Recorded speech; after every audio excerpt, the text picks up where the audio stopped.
क्षेत्र में जो ये सभा आयोजित की गई है, मंच पे उपस्थित बुजुर्गजन, हमारी माताएं बहनें जो भारी संख्या में नजर आ रही हैं और हमारे सभी युवा साथी, सबसे पहले मैं कहना चाहूंगी कि प्रणाम घोसी।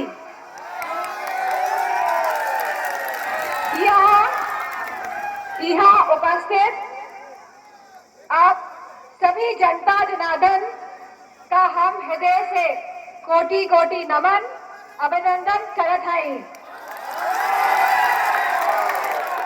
घोसी के महान धरा को नमक, घोसी की महान धरा को हम नमन करत हई।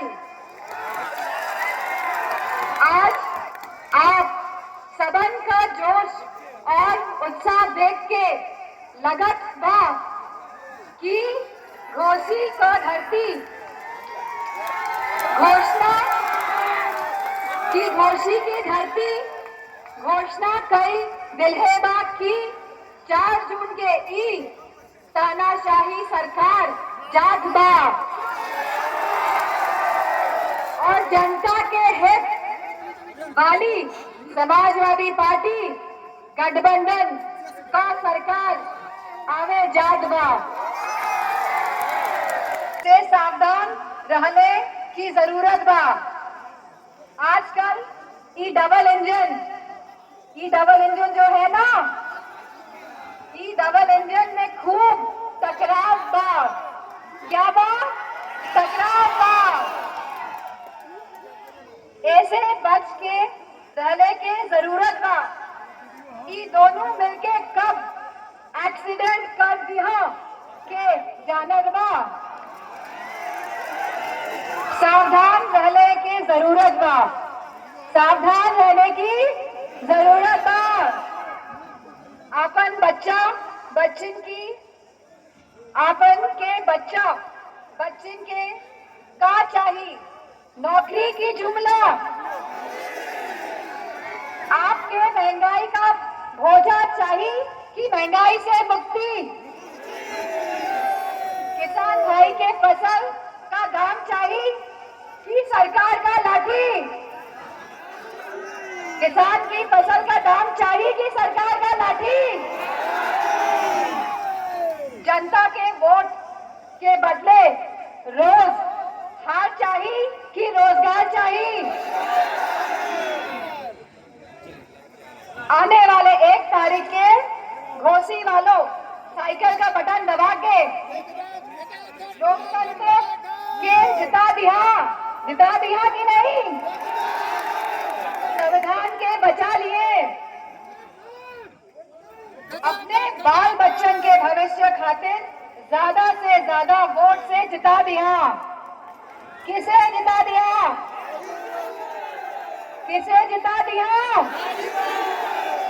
तो मुझे पूरा भरोसा है, जो उत्साह, जो समर्थन, जो आशीर्वाद समाजवादी पार्टी के प्रत्याशी हमारे राय साहब राजीव राय जी के साथ आप सबका है और पूरी पार्टी जो आज उपस्थित है इस मंच पे और छोटे मंच पर उपस्थित हमारे सभी कार्यकर्ताओं का है, तो परिणाम ऐतिहासिक होने वाले हैं। और जैसा कि आप जानते हैं कि अब जो चुनाव का आखिरी चरण बचा है, चुनाव का आखिरी चरण होने जा रहा है और जैसे जैसे चुनाव बढ़ा आगे, बताइए भाजपा वालों के पसीने निकले कि नहीं निकले?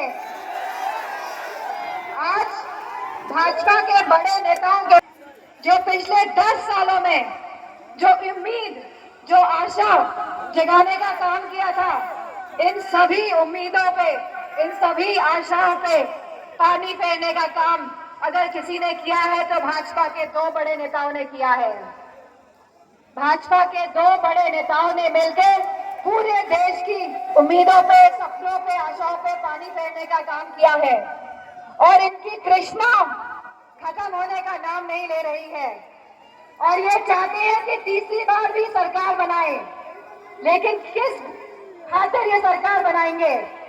जब हमारे युवाओं के पास रोजगार नहीं है, जब आज महंगाई से हमारी माताएं बहनें, हमारा किसान सब त्रस्त हैं, और बताओ अग्निवीर जैसी योजना लाके इन लोगों ने देश का सम्मान गिराने का काम किया कि नहीं किया? इन्हें किसी के सम्मान से मतलब नहीं है। ये नहीं चाहते कि युवाओं का भविष्य उज्जवल बने। बताओ पेपर लीक हुए कि नहीं हुए? और कितनी बार पेपर लीक हुए? 1 बार, 2 बार, 3 बार, 4 बार, 10 बार। और अगर इनकी सरकार आती है तो ये जो श्रृंखला है ये ऐसी ही चलती रहेगी। लेकिन मुझे खुशी इस बात की है कि आज पूरा देश परिवर्तन और बदलाव की ओर बढ़ रहा है और देश में नया सूर्योदय होने जा रहा है। और इस सूर्योदय से हमारे युवाओं का भविष्य उज्जवल होगा, हमारे किसानों का भविष्य उज्जवल होगा, हमारी माताओं बहनों का भविष्य उज्जवल होगा। क्योंकि गठबंधन की सरकार और समाजवादी पार्टी की जब जब उत्तर प्रदेश में सरकार बनी है तो हमने काम करके दिखाया है। युवाओं को रोजगार दिया है, भर्तियां दी है, लैपटॉप दिया है, पेंशन दी है। और आने वाले गठबंधन की सरकार बनने में हम अपनी महिलाओं को 1 लाख रुपए की पेंशन देने का जहां काम करेंगे, वही जितने भी रिक्त पद पड़े हैं, खाली पड़े हैं, उनको भरने का काम भी किया जाएगा। और ये रिक्त पद क्यों नहीं भर रहे हैं आपको पता है? ये रिक्त पद सरकारी नौकरियों के क्यों नहीं भरे जा रहे हैं? या ये सरकारी नौकरी निकाल के पेपर क्यों लीक कर देते हैं? क्योंकि संविधान के माध्यम से जो आपको आरक्षण का हक मिला है, कहीं ना कहीं साजिश है इन लोगों की कि ये इसको भी बदल दे। तो ये लड़ाई जहां संविधान को बचाने की लड़ाई है, जहां लोकतंत्र को बचाने की लड़ाई है, वहीं ये लड़ाई अब सम्मान की लड़ाई भी है और सभी समाजों के सम्मान की लड़ाई है। आज युवा परेशान है, आज हमारे बुनकर भाई परेशान है, आज हमारा किसान परेशान है, आज हमारे मजदूर परेशान है। बताओ कौन बच गया? माताएं बहनें परेशान, किसान परेशान, कौन बच गया? और उसके बाद भी ये चाहते हैं कि सत्ता में बने रहें। लेकिन मुझे पूरा विश्वास है कि आपका एक एक वोट जहां समाजवादी पार्टी को सींचने का काम करेगा, जहां आप सब समाजवादी पार्टी को सींचेंगे, को आगे बढ़ाने का काम करेंगे, मुझे पूरी उम्मीद है कि मंच पर उपस्थित सभी नेतागण भी इस समाजवादी पार्टी को सींचने का काम करेंगे। क्योंकि यह लड़ाई अब समाजवादी पार्टी को मजबूत करने की लड़ाई है। और अगर राजीव राय जी संसद तक पहुंचते हैं तो इससे बताइए समाजवादी पार्टी मजबूत होगी कि नहीं होगी? तो आप सब मुझे वचन दीजिए, कि आप एक एक वोट समाजवादी पार्टी को देंगे कि नहीं देंगे?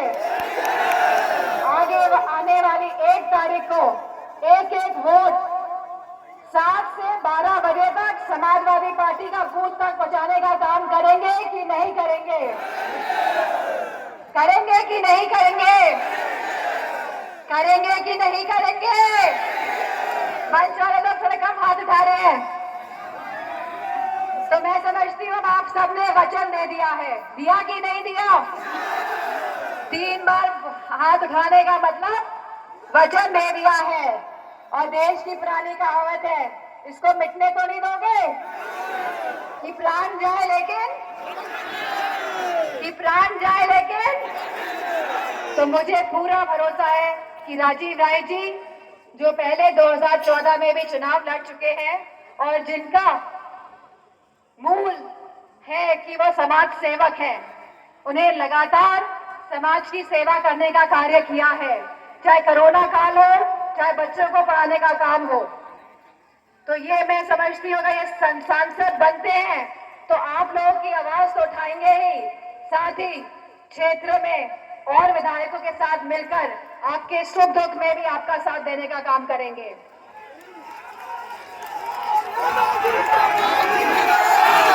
क्योंकि 2014 के बाद चुनाव हारने के बाद बताइए इन्होंने क्षेत्र छोड़ा या नहीं छोड़ा? लगातार इस तरह इन्होंने काम किया है। सांसद बनने के बाद ये इससे 10 गुना ज्यादा काम कर सकते हैं और आपके सुख दुख में साथी बन के रहेंगे। और मौजूदा सरकार को हटाओगे कि नहीं हटाओगे? आजमगढ़ से तो पूरा सहयोग मिल गया है, घोसी से सहयोग मिलेगा कि नहीं मिलेगा? आपका एक एक वोट इस संविधान को बचाने की लड़ाई को मजबूत करने जा रहा है। आपके बच्चों के भविष्य को बदलने की तरफ, परिवर्तन की तरफ एक कदम है। और मुझे पूरा भरोसा है कि भाजपा के नेता, जिनके पास अब बताने के लिए कुछ नहीं है, जो जनता को मुंह दिखाने के लायक नहीं बचे हैं, जहां रोजगार नहीं, जहां किसानों की एमएसपी नहीं, जहां हमारी माताओं को पेंशन नहीं, जहां महंगाई की वजह से सिंचाई महंगी, जहां बुनकरों का कोई सम्मान नहीं, तो मुझे पूरा भरोसा है कि ऐसी सरकार को हटाने का सहयोग आप सब करके समाजवादी पार्टी को भी मजबूत करने का काम करेंगे। इन्हीं शब्दों के साथ मैं आप सभी को, क्योंकि आप 12 बजे से यहाँ पे आ गए हैं और बहुत गर्म है, तो आप सभी को, जितने भी खोसे के लोग आज यहाँ उपस्थित हैं और जो दूर दूर तक मुझे नजर आ रहे हैं,